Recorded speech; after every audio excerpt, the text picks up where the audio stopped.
Hopefully by now you have received the Bible marking sheet, and if you have not, Brother Ben does have a few more copies.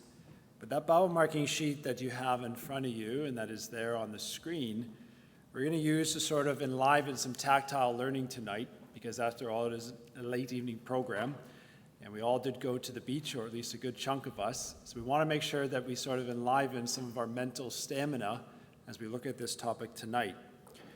It is a great topic, and it's one that you can actually try to absorb within one sitting. And maybe you might just actually take it and build off a few more avenues as you were. But certainly tonight, the Cities of Refuge study that we're going to do together will give you a good summation of what this topic is all about.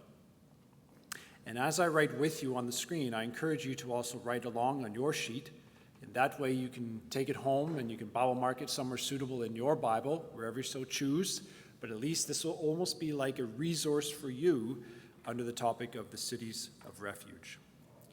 And if I was going to try and summarize in a simplistic way what the study demonstrates, it's these two things: that God has justice when dealing with sin, but God also has mercy when dealing with sin. And that I hope we will see tonight as we traverse through just a few passages in order to fully understand the Cities of Refuge. Now, what do you see on the left-hand side of your Bible marking sheet is I've tried to put these sort of in a summary of the subject. And then we'll go to a verse and then maybe a few notes beside those verses. And we'll just go down the page until we conclude and we dismiss tonight under the topic, the Cities of Refuge. Now, the first thing we want to try and be able to identify was really what was the purpose of the Cities of Refuge. Now, please open your Bibles with me to the book of Numbers, and I want you to open to Numbers chapter 35. And in order to understand what was the purpose of the Cities of Refuge, we're going to find that in Numbers chapter 35, particularly verses 9 to 12, that we're going to get that answer. What was the purpose for the Cities of Refuge? Now, some of you might even have a heading that sort of demarcates sections in Numbers 35. I do. And above verse 9, it does say the Cities of Refuge. And look for the purpose of what these cities were all about. And we're going to read here Numbers 35, verse 9. And the Lord spake unto Moses, saying, Speak unto the children of Israel, and say unto them, When ye be come over Jordan into the land of Canaan, then ye shall appoint you cities to be cities of refuge for you, that the slayer may flee thither, which killeth any person at unawares. And they shall be unto you cities of refuge from the avenger, that the manslayer die not, until he stand before the congregation in judgment. So right there in verses 9 to 12, it gives us an excellent summary of what the purpose of the Cities of Refuge were for. Now, a couple notes. In verse 11, you see this word, refuge. Now, that word refuge in verse 11, it means an asylum. In other words, it was a place of safety. You know, we kind of have, I guess, a connotation of what an asylum means today, but for our purposes here, that word refuge, it means an asylum. And I guess it sort of echoes the sentiments that it would be almost like a place of safety. Now, the individual is termed, in verse 11, also a slayer. So there has been a death, no doubt about it. Someone has died, and the person is now deemed a slayer. However, in verse 11, they killed the person unawares.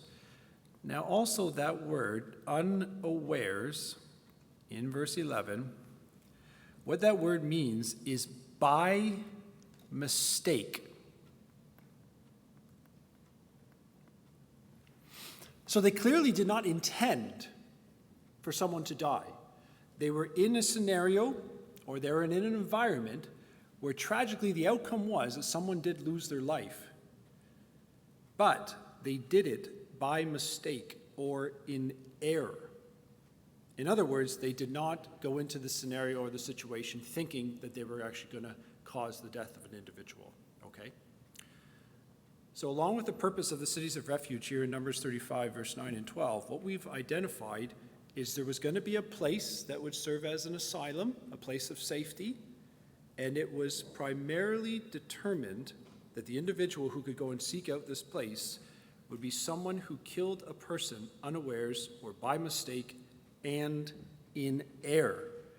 And the whole idea was that in verse 12, they would get to this place, they would find that their judgment would be set, and they'd be deemed that they would be able to continue to live, okay?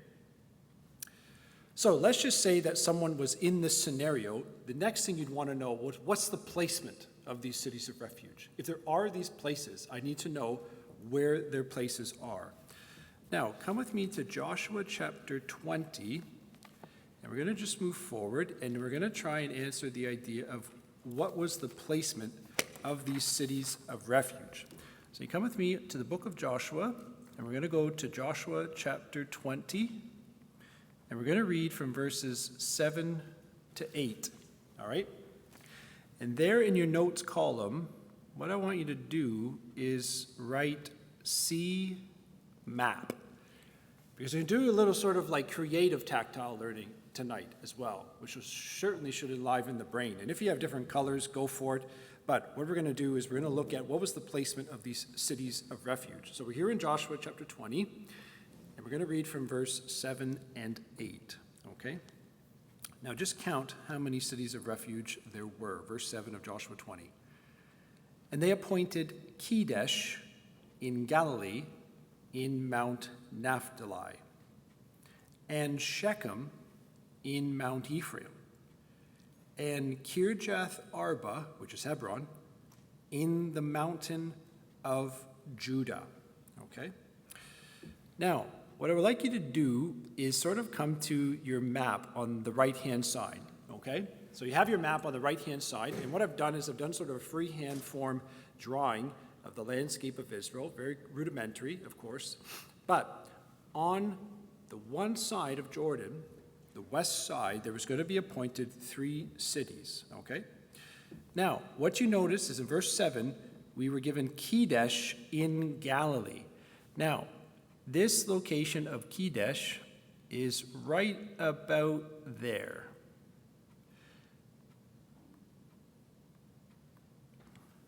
So that was Kedesh. And you also notice that Kedesh was in the Mount Naphtali. But the word Kedesh, it means a sanctuary. And that's very fitting, isn't it? Because if there's going to be a place where one of the cities of refuge is going to dwell, and it's in Kedesh, it means a sanctuary. And we all know that the idea of a sanctuary certainly is a place of safety. Now, the next one we see in verse 7 is also Shechem. So just expand there so you get your bearings. But somewhere in the middle of, between the two lakes, the two seas, okay, Sea of Galilee and the Dead Sea, there's going to be Shechem. And Shechem has to do with the shoulder or the back. And so Shechem, sort of in, like, as it were, almost like the navel of the land, if you were, was going to be there, and it means the shoulder or the back. And then the last one we read of, which is going to be on the west side of the Jordan River, is going to be Hebron. And Hebron is going to be somewhere around there. And Hebron means association. And of course, there is a welcoming in terms of association. So some of these names are very apt as it pertains to not only other passages in scriptures and other themes, but certainly to the cities of refuge. Now, I want you to look at verse 7 again in your Bibles. And I want you to sort of think, is there a key word in verse 7 that seemed to repeat itself? Verse 7 of Joshua 20 says, and they appointed Kedesh in Galilee in Mount Naphtali, and Shechem in Mount Ephraim, and Kirjath Arba, which is Hebron, in the mountain of Judah. Now that might just be worth underlining if you haven't already, because what that is telling us is that these cities were not tucked away in a valley or sort of away around a corner, right? We just went to the beach today. What a beautiful drive that was, right? And I'm in there in my Kia Sedona, and I'm hugging the corners like a cool dad, and all I could think is, where's the Porsche? But you couldn't see around the corner, so okay, you drop it down to 40, you drop it to 35. You had to drop it down because you didn't know what was around the corner. But these three cities, they were up on a mountain. You could see them in the distance, okay? So in other words, they were not hidden, because 3 times we're told about these cities individually that they were in a mount. Now, how about on the east side of the River Jordan? So here's what we learn in verse 8. On the other side Jordan, by Jericho eastward, they assigned Bezor in the wilderness upon the plain out of the tribe of Reuben, and Ramoth in Gilead out of the tribe of Gad, and Golan in Bashan out of the tribe of Manasseh, okay? Now what we're going to do is sort of move from the south upwards, and here is roughly about the position of these cities on the east side Jordan, okay? So there, the Dead Sea a little bit to get your bearings. And what we have is we have Bezor, as it gave us a location sort of juxtaposed of Jericho. And here is Bezor. And Bezor means a fortress. Now, keeping in step with our mount idea, you would want to build a fortress on a high area. So that's very suitable that we have Bezor there, and we can understand that it would be on a high area. In fact, it would have been up on a plain, we are told, out of the tribe of Reuben. Then what we learn is that coming up northwards a little bit, almost touching the Sea of Galilee, is we have Ramoth. And the name Ramoth, it means heights. So again, we have an idea of something that has been elevated. Ramoth there, up in Gilead, out of the tribe of Gad, and it has the idea that it's been elevated, okay? And the last one we have is just a little bit northwards. And the last one we have is Golan.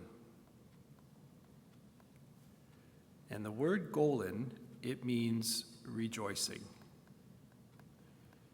And I have it in good understanding that it means rejoicing, because as a pilgrim would come from the north parts, venture into the land of Israel, they'd be rejoicing as they entered into the land proper. But some of you will know from modern geography that what do they call Golan in Israel today? They don't just call it Golan, they call it the Golan Heights, okay? And that's for good reason, because up near in the sort of the mountain ranges of Mount Hermon, it's high up. So I think what we've done is impressed upon ourselves that these 6 locations and their name meanings and the geography reference that we get is they were easily seen, the placement of the cities of refuge, okay?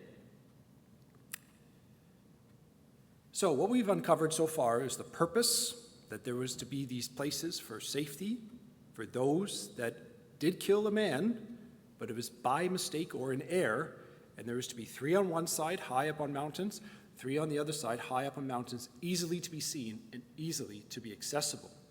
Now, why were they easy to be accessible? What I want you to do is come to our third one, which is the pathway of the cities of refuge. And I want you to come with me to the book of Deuteronomy, and I want you to come with me to Deuteronomy chapter 19, and we're going to read verses 1 to 3. Because not only could you see these cities, I suppose, off in the distance. If you've ever been to the land of Israel and you have stories from these cities, please come up and tell me about them. I'd love to hear about them. But the pathway to these cities was to be easily accessible as well. And here's what we read in verse 1 of Deuteronomy chapter 19. When the Lord thy God hath cut off the nations whose land the Lord thy God giveth thee, and thou succeedest them, dwellest in their cities and in their houses, thou shalt separate 3 cities for thee in the midst of thy land, which the Lord thy God giveth thee to possess it. So those 3 cities in verse 2 clearly are on the west side of the river Jordan, to be Kedesh, Shechem, and Hebron. And verse 3 is our key verse. Thou shalt prepare thee a way and divide the coasts of thy land, which the Lord thy God giveth thee to inherit, into 3 parts, that every slayer may flee thither. All right. Now, I'm going to put a note here on the right-hand side from the New American Standard Bible, and how they render verse 3 is this way. You shall prepare, and the word that is ever so different, the roads.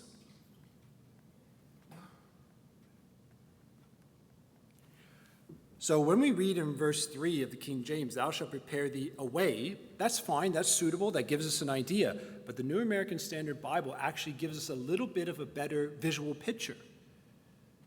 That leading to these 3 cities, Kedesh, Shechem, and Hebron, they were actually to make a road.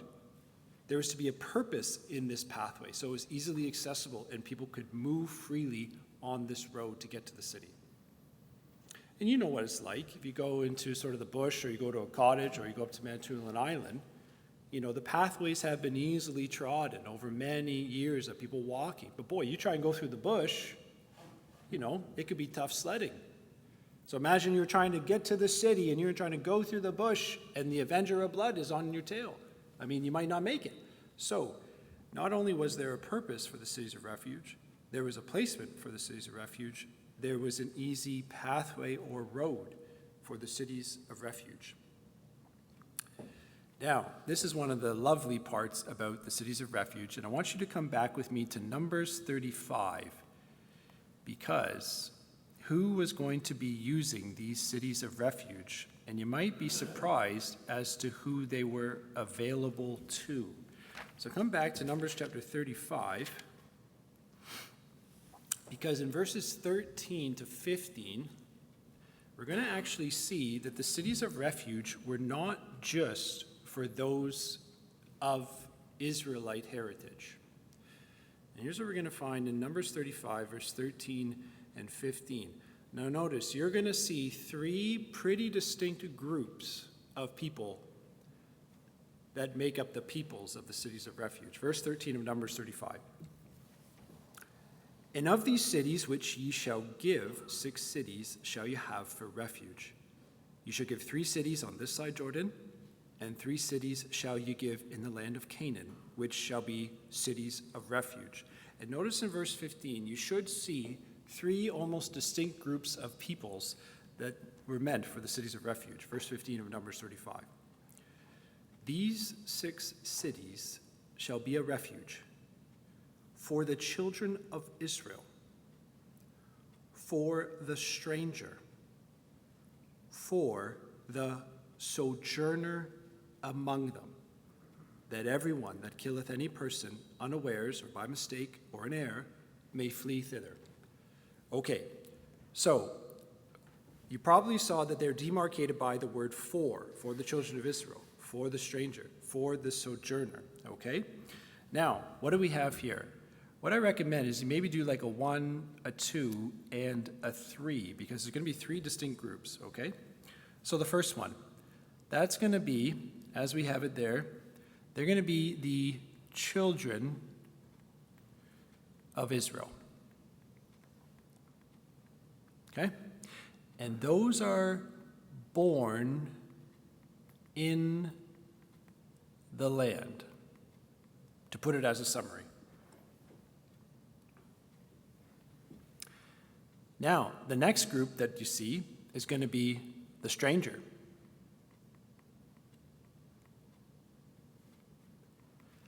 That's those that are coming to the land. And the last one you're going to see is the sojourner. And that's passing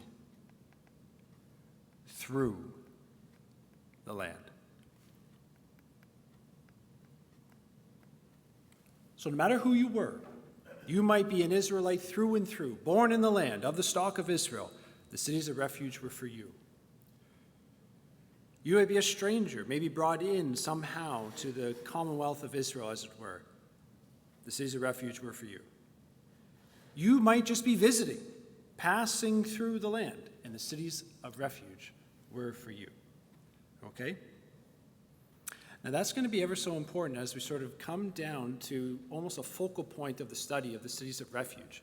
That if you were born in the land, if you had come to the land, or if you were just passing through the land, the cities of refuge were certainly available for you. But there will be some caveats. Now, that leads us to the punishment of the cities of refuge.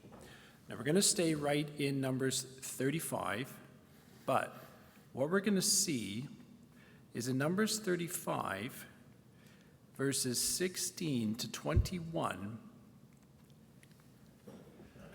that there is a punishment associated with the cities of refuge.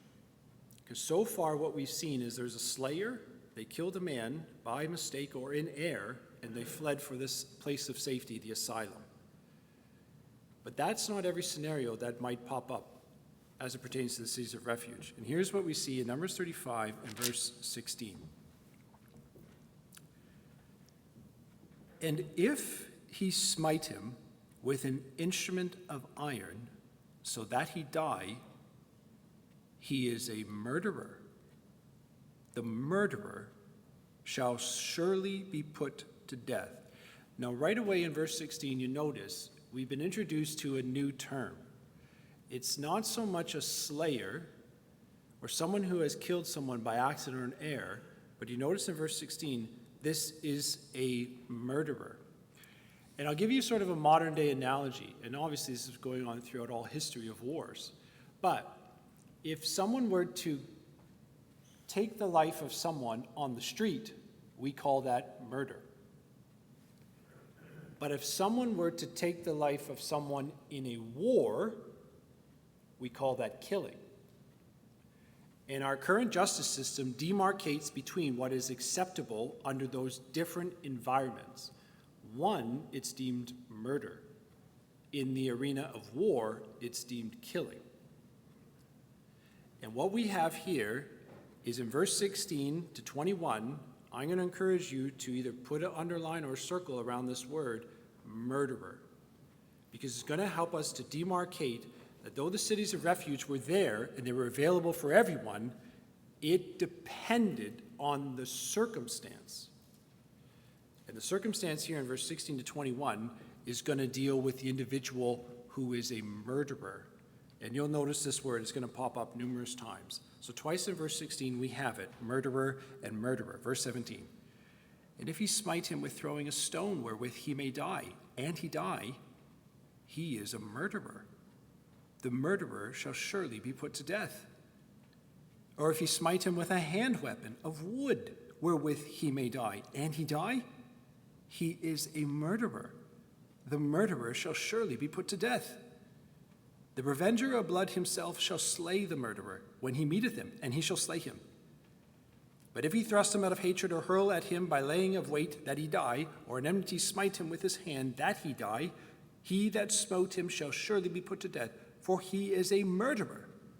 The revenger of blood shall slay the murderer when he meeteth him. Now you sort of hear the word, it just keeps coming up, keeps coming up, keeps coming up, and it's worth underlining or highlighting, because in verse 16 to 21, it delineates for us that if someone was a murderer, then their hope for the cities of refuge would not exist. And the reason is because they laid in wait to kill someone. Or to use the word properly, they laid in wait to commit murder. And what do you notice in verse 16, 17, and 18 is that it didn't matter what type of instrument they used. Because in verse 16, a strong instrument of iron. Verse 17, a moderate instrument made of stone. Verse 18, even a weapon of wood. Something that was found maybe in a forest of some kind that had never been altered. So what we actually have here is that if someone was a murderer, what this meant is they had deliberate intent to take the life of another person. They deliberately endeavored to take the life of another person. Okay? Now, this is going to be contrasted with verse 22 to 25. So, if there was going to be a punishment, there was going to be a certain protection. And what you're going to see is something completely different. Now, still here in Numbers chapter 35, and what we're going to do is read almost the balance of the chapter, but we're going to read verse 22 to 25, okay? There's going to be a clear difference between the two scenarios. And here's what we read in verse 22. And notice this key word. Obviously, it's in our English, but I think it's there for good reason. Verse 22 of Numbers 35. But. There's going to be a contrast here. But if he thrust him suddenly, without enmity, or if cast upon him anything without laying in wait, or with any stone wherewith a man may die, seeing him not, and cast it upon him that he die, and was not his enemy, neither sought his harm, then the congregation shall judge between the slayer and the revenger of blood according to these judgments. And the congregation shall deliver the slayer out of the hand of the revenger of blood, and the congregation shall restore him to the city of his refuge, whither he was fled, and he shall abide in it until the death of the high priest which was anointing him. Okay? Now, what you're going to see here is there was a slaying. So he was in fact a slayer, but it was different. It was not deliberate. It was inadvertent. And those are two good words to delineate between these two types of individuals. Because in verse 16 to 21, the individual was a murderer. They were deliberate in their planning to take another man's life.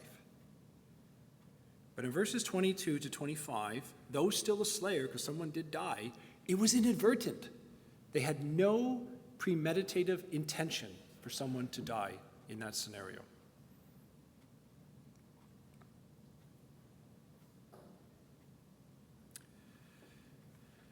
Now, what we should probably put is that no matter the scenario, though, someone did die. Whether it was through murder or whether it was for inadvertency, someone did die. And this is one of the greatest lessons of the cities of refuge, brothers and sisters, is that we know all too well sins that we commit which are deliberate, planned, seeking an opportunity. But there are also sins of which we commit by mistake and in error. Only one of those lifestyles will find refuge in a city. Because you notice there's one last section to consider on our cities of refuge study tonight, and that's the parameter of the cities of refuge. And it's also in Numbers, because in Numbers 35, the balance of the chapter, 26 to 28, says this. But if the slayer shall at any time come without the border of the city of his refuge, whither he was fled, and the avenger of blood find him without the borders of the city of his refuge, and the revenger of blood kill the slayer, the revenger of blood shall not be guilty of blood, because he should have remained in the city of his refuge until the death of the high priest. But after the death of the high priest, the slayer shall return into the land of his possession. And you see, one of the phrases I want to leave you with tonight is this: deliberate sin and an obstinate heart has no place of rest. That if we actually live a life that leads to deliberate sin, coupled with an obstinate heart, that if we think we are going to flee to the city of refuge and find rest, it will not be found. For we have acted like a murderer.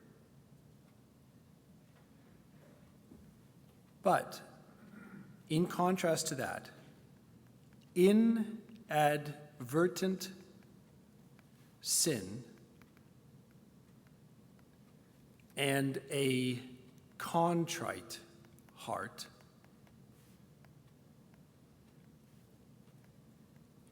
has a city of refuge. But it's incumbent upon us that when we get to that city of refuge, that we understand that we are to remain in that city until the death of the high priest. And some might ask, how long do you wait? Well, let's conclude tonight in our reading, which is in Hebrews chapter 6. Because if you come with me to Hebrews chapter 6, you would have noticed a few details that relate clearly to the cities of refuge and what we have considered tonight. And as you turn to Hebrews chapter 6, what we have considered is the purpose of the cities of refuge, the placement of the cities of refuge, the pathway of the cities of refuge, the peoples of the cities of refuge, the punishment for murderers of the cities of refuge, but the protection for the slayers of the cities of refuge, and the parameters of the cities of refuge, that deliberate sin and an obstinate heart has no place of rest. But inadvertent sin and a contrite heart might find a city of refuge. And how long do we have to stay there? If we flee to the city of refuge, here's what we find. Verse 18 of Hebrews 6. By two immutable things in which it is impossible for God to lie, we might have a strong consolation, who have fled for refuge to lay hold upon the hope set before us, the hope which we have as an anchor of the soul, both sure and steadfast, and which entereth into that within the veil, whither the forerunner is for us entered, even Jesus made a high priest forever after the order of Melchizedek. You see, brothers and sisters, there are those of us who might be living a life of deliberate sin, coupled with an obstinate heart. And deceivedly, we think that we might find a place of rest. But it won't be found. And prayerfully, most of us are probably in the camp who have inadvertent sin, by mistake, in accident, failing to our temptations. But coupled with a contrite heart, we can run to the city of refuge, and we can find safety. But we have to stay there. We have to stay there until the death of the high priest. And our high priest, who is after the order of Melchizedek, is a high priest forever. And that's a good thing, because we'll never have to leave the city of refuge once we've gone there. The things that we've done, the inadvertency of which we committed, but the contrite heart of which we have found, tells us that we should go to that city of refuge, and we should remain there faithfully to the end of the high priest. What an amazing study, brothers and sisters, the cities of refuge, which speak to us of God's justice with sin, but thankfully and mercifully, his mercy with sin.